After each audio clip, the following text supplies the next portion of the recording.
मांगलिक से मंगल तक का सफर। इंदौर एक छोटे से घर के बाहर एक कार खड़ी थी। मोहल्ले के लोग उस घर के अंदर निकलते हुए ताका झांकी करने की कोशिश कर रहे थे और अंदर एक 29 साल की लड़की साड़ी पहने अपनी पलकें झुकाए बैठी थी और कुछ लोग उसके आसपास उसको घेर के बैठ के आपस में बातें कर रहे थे। सामने एक बड़ी उम्र का लड़का बैठा था जो उस लड़की को ही बार बार चोर नजरों से देख रहा था या फिर शायद उस लड़की के उसको देखने का वेट कर रहा था। लेकिन उस लड़की ने एक बार भी अपनी पलकें नहीं उठाई। कोई उससे कुछ बोलता तो वो बस हाँ हुम में जवाब दे देती। तभी उस लड़की की माँ अदिति जी अपने सामने बैठी महिला से बोली, तो हम ये रिश्ता पक्का समझे। सामने बैठी उस महिला ने एक नजर अपने पति और फिर उस लड़के की तरफ देखा तो दोनों ने पलकें झपका दी। फिर वो महिला सुधा जी अदिति जी से बोली, हमें मंजूर है, एक बार आप अपने बेटी वैशाली से भी पूछ लीजिए। तभी एक कड़क आवाज गूंजी। वैशाली के पापा मनोज जी बोले, हमारे घर में लड़कियां फैसला नहीं लेती, जो बड़े फैसला लेते हैं वही घर का फैसला होता है। वैशाली की झुकी आंखों में नमी आ गई।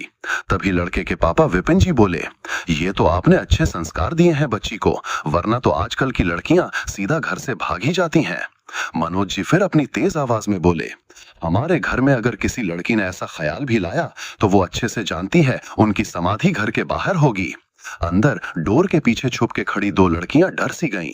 विपिन जी मुस्कुरा दिए और बोले, हम बहुत भाग्यशाली हैं जो आपके घर की बेटी हमारे घर बहू बन के आएगी। वैशाली सबकी बातें सुन के अपने मन में व्यंग्य हंसी हंस दी। बहू बहू ही तो समझते हैं, कोई बेटी क्यों नहीं बोलता। वैशाली अपने मन में सोच रही थी कि वैशाली की मम्मी ने वैशाली के हाथ में मिठाई की प्लेट जबरदस्ती पकड़ाते हुए कहा, चलो अब सबका मुंह मीठा करवाओ। वैशाली को तो अब आदत हो गई थी वेटर बनने की। ये उसके लिए 49वां रिश्ता जो आया था और वैशाली ये भी जानती थी कुछ ही देर में ये लोग भी उसको मना करके चले जाएंगे। लेकिन फिर भी वो सिर नीचे करके उठी और बारी बारी सबके आगे प्लेट करने लगी। अदिति जी ने भी वैशाली की तारीफों के पुल बांधना शुरू कर दिया। बहुत संस्कारी है मेरी बेटी, आपको कभी शिकायत का मौका नहीं देगी। अगर आपको पसंद नहीं होगा तो अपनी सरकारी नौकरी भी छोड़ देगी। आप तो ये समझ के चलिए एक सुशील बहू अपने घर लेकर जाएंगे यहाँ से। वैशाली फिर मन में हंस पड़ी और बोली, सरकारी नौकरी की ही तो वजह से इतने रिश्ते आते हैं, वरना तो मेरे ही घर वाले फांसी दे देते मुझे। और बहू क्यों, सीधा नौकरानी बोलो ना। वैशाली मिठाई की प्लेट लेके लड़के के पास तक आ गई थी कि लड़के ने मिठाई उठाते हुए वैशाली के हाथ को छू लिया। वैशाली ने तुरंत नजरें उठा के उस लड़के को देखा तो उसकी आंखों में एक बार फिर नमी तैर गई। वो 45 साल का कोई आदमी था। उस आदमी ने वैशाली को देख के आंख मार दी और अपना विजिटिंग कार्ड वैशाली के हाथ में पकड़ा दिया और कॉल करने का इशारा किया। वैशाली ने अपनी नजरें झुका ली, फिर शांति से आके अपनी माँ के पीछे खड़ी हो गई। तो लड़के वाले खड़े हो गए और लड़के की माँ सुधा जी हाथ जोड़ते हुए बोली, तो बहन जी अब हमको इजाजत दीजिए, हमको आपकी बेटी बहुत पसंद आई। बस घर जाके पंडित जी से सीधा शादी का मुहूर्त निकलवा के आपको 1-2 घंटे में कॉल करके बता देते हैं। सभी के फेस पर मुस्कान आ गई और अदिति जी ने लड़के वालों को विदा कर दिया। लड़के वालों के जाते ही डोर के पीछे जो लड़कियां छुपी थी वो बाहर आ गई और जो नाश्ता बचा था वो जल्दी जल्दी उठा के कुछ खाया और कुछ अपने हाथों में भर लिया कि तभी अदिति जी और मनोज जी अंदर आए तो सब सुन्न होके खड़े हो गए। मनोज जी ने एक नजर वैशाली को घूर के देखा और अदिति जी से बोले, इस लड़की से बोल दो इतनी मुश्किल से कोई लड़का तैयार हुआ है, अभी पंडित जी जो जो रस्म और रिवाज बोले शांति से बिना मुंह बनाए कर दे। अदिति जी ने अपना सिर हाँ में हिला दिया। मनोज जी अपनी किराने की दुकान जाने के लिए अपना फोन और स्कूटी की चाबी उठाते हुए घुमा के वैशाली को ताना मारते हुए बोले, कुछ शुभ काम होता है तो पहले ही ये मुंह बना के बैठ जाती है, इसकी काली नजर पहले काम को बिगाड़ देती है। वैशाली चुपचाप सिर नीचे करके खड़ी थी। शायद ये उसके लिए कुछ नया नहीं था। 7 साल से वो यही ताने गलियां ही तो सुन रही है। मनोज जी ताने मारते हुए घर से निकल गए कि वो दोनों लड़कियां खुशी से उछलने लगी और आपस में बोली, अब इस मंगली की शादी हो जाएगी तो हमारा भी नंबर लग जाएगा। वैशाली ने अपनी दोनों बहनों को एक दर्द भरी मुस्कान के साथ देखा, फिर अपने कमरे की तरफ जाने लगी कि घर का लैंडलाइन फोन बजा।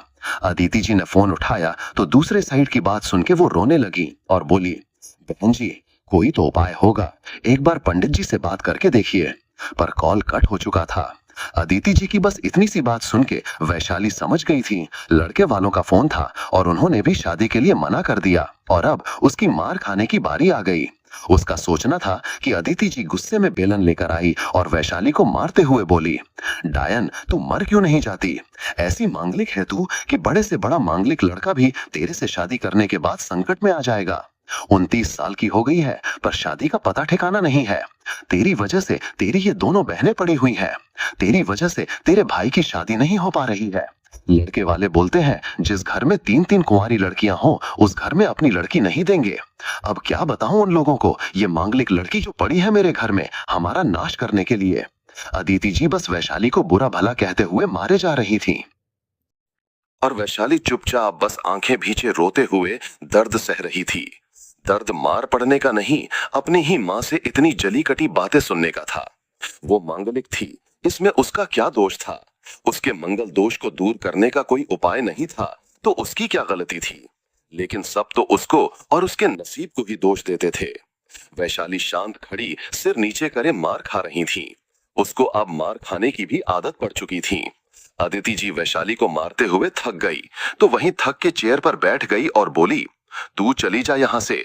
तुझे कोई लड़का पसंद हो तो भाग जा उसके साथ, बस हमारा पिंड छोड़ दे।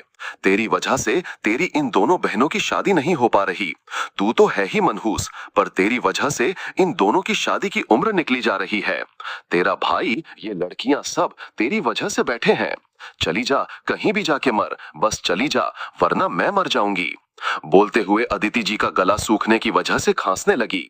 वैशाली की दोनों बहनें आगे आईं और वैशाली को घूरते हुए अदिति जी को लेकर अंदर चली गईं। अब वैशाली अपने आप को रोक नहीं पाई और जमीन पर घुटनों के बल बैठ के रोने लगी। उसको आज अपनी मां की बातें जरूरत से ज्यादा बुरी लगी थीं। वो भी तंग आ चुकी थी इन सब चीजों से। 5 साल से कोई उससे ठीक से बात नहीं करता था। उसको हर बार ऐसा फील करवाया जाता था सब दुखों की वजह वो है, लेकिन उसके अंदर इतनी हिम्मत ही नहीं थी कि वो अपनी जान खुद ले सके। अगर ऐसा होता तो वो कब का अपनी जान दे चुकी होती। उसने एक बार नींद की गोलियां खा भी ली थीं, लेकिन उसको इतनी उल्टियां हुई कि सारी दवा निकल गई और दवा का उल्टा रिएक्शन हुआ। उसकी तबीयत इतनी बिगड़ गई कि घर वालों को मजबूरी में उसको हॉस्पिटल लेकर जाना पड़ा और वहां डॉक्टर ने तुरंत उसको चेक करके बोल दिया, इन्होंने बहुत सारी नींद की गोली ली है, इन्होंने सुसाइड करने की कोशिश की है, ये पुलिस केस है, मुझे पुलिस को इन्फॉर्म करना होगा। जैसे तैसे डॉक्टर को समझाया, ये गलती से हुआ, आप पुलिस को मत बुलाओ। बहुत हाथ पैर जोड़ने के बाद वो डॉक्टर माना और फिर वैशाली को घर आके जिन चीजों का सामना करना पड़ा वो तो भगवान दुश्मन तक को ना दिखाए। तब से जो घर वाले उससे थोड़ी बहुत बात कर लेते थे वो बिल्कुल बंद हो गईं। वो घर की नौकरानी और घर पर लाके पैसे देने वाली मशीन बन के रह गईं। वैशाली ने अपनी हिम्मत जुटाई और हॉल में फैले नाश्ते के बर्तन उठाने लगी। यही तो काम था उसका। सुबह पहले जल्दी उठ के घर का सारा काम निपटाओ, फिर पूरे दिन का 5 लोगों का खाना बना के रख के स्कूल जाओ, फिर जब 3 बजे वापस आओ तो खाए पिए सारे बर्तन धो, फिर शाम के खाने की तैयारी करके फिर रात के सारे बर्तन करके सोने जाओ। वो अकेली 5 लोगों का सारा काम करती थी। वजह बस एक थी, वो मांगलिक थी, घोर मांगलिक। उसके लिए 21 साल के होते ही लड़का ढूंढना शुरू कर दिया था, लेकिन आज वो 29 साल की थी, उसके लिए कोई लड़का नहीं मिला। वो एक सरकारी टीचर है, इसलिए रिश्ते भी आते रहते थे, लेकिन जब कुंडली मिलाई जाती थी तो सब मना करके चले जाते थे। उसने आज तक पंडितों के कहने पर अनगिनत पूजा की होगी, कभी पेड़ से शादी तो कभी बकरे से शादी, लेकिन उसकी कुंडली में कोई असर नहीं पड़ा। उसका मंगल वहीं का वहीं रहा। अगर देखा जाए तो उसकी अभी तक 3 शादियां हो चुकी हैं, पर पेड़ और जानवरों से। वैशाली सारा काम निपटा के अपने कमरे में आ गई, लेकिन अभी भी उसके कानों में अपनी माँ की आवाज गूंज रही थी। उनके बोले वो कटु वचन उसके दिल को कुचल रहे थे। वैशाली ने कुछ सोचा और सो गई। शाम वैसे ही हो गई थी और उसने सबका खाना बना के रख भी दिया था। रोने की वजह से वो गहरी नींद में सो गई थी और गुस्से की वजह से किसी ने उसको रात के खाने के लिए उठाया तक नहीं। सुबह वैशाली की नींद खुली तो वो अपने कामों में लग गई, पर आज उसके लिए एक और काम बढ़ा हुआ था। रात के खाने के बर्तन जो वो सो गई थी तो कर नहीं पाई। वैशाली ने जल्दी जल्दी सारा काम निपटाया और अपने स्कूल के लिए बस स्टैंड निकल गई। वैशाली स्कूल पहुंची तो वो आज थोड़ा लेट हो गई थी, तो प्रेयर हो चुकी थी।